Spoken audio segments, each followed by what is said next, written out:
Welcome to the world of Ooblets, the only place where you can plant, grow, and dance battle your very own creatures.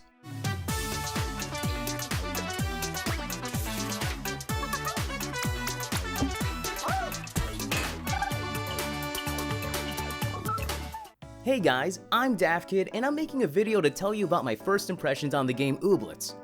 On July 15th, the game entered early access on the Xbox One and PC.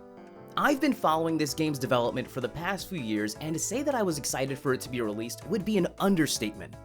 I'm a sucker for cutesy gameplay and artwork, so this game hooked me right from the beginning.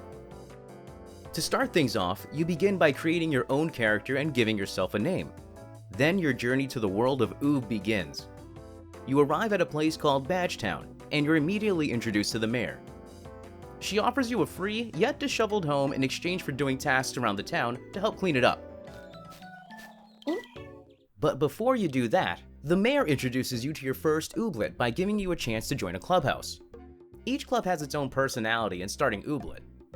I personally went with the Moss Sprouts since their outdoorsy vibes matched my own, but hey, to each their own. And I would be lying if I didn't immediately squeal with excitement once I got a chance to own my very own Shrumbo. So cute! Oh. Speaking of Shrumbo, I just love the way the creators of this game decided on how to name each Ooblet. Just to name a few, you got Fleeble, you got Lumpstump, you got Clicky Claws, but the best name has got to go to Chicka Ding Ding. Come on, that name alone sounds like it was ripped right out of a Parks and Rec bit. Fried chicken is fry chicky chick. Chicken parm is chicky parm parm. Chicken cacciatore, chicky catch. After getting your Ooblet, you're introduced to the most serious part of the game. That's right, you settle your differences with dance-offs.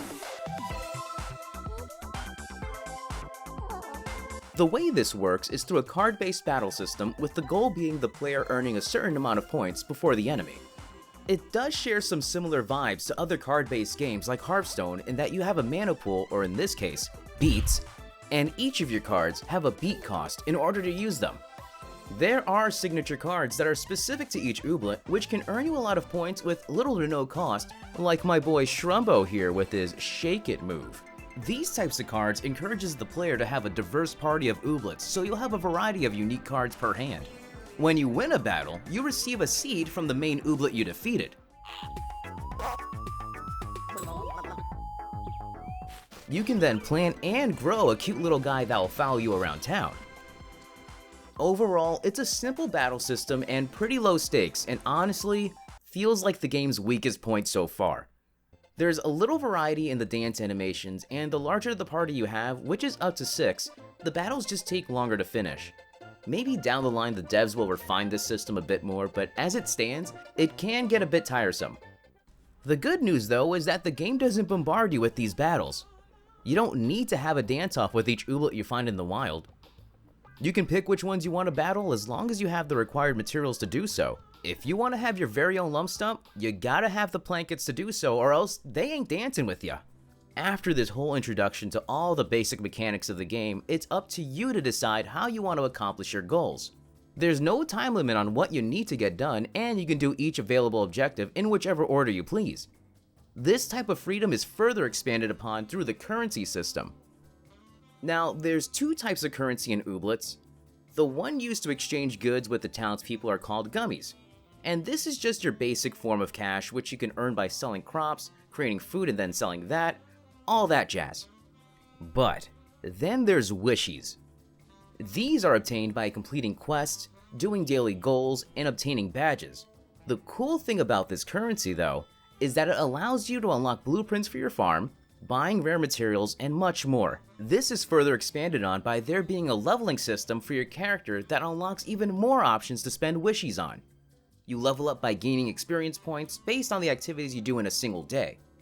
So, for example, the more crops you harvest or the more dance-offs you win during the day will net you more XP.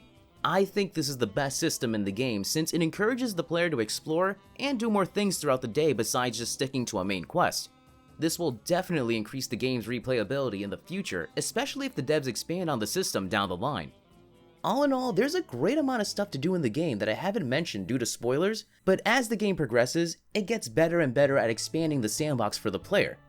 And I'm so excited to see how this game evolves in the future. This is the ideal introduction for people trying to get into video games and experienced players alike. If you were drawn to this game just from the art style alone, you will not be disappointed with how cute this game can get.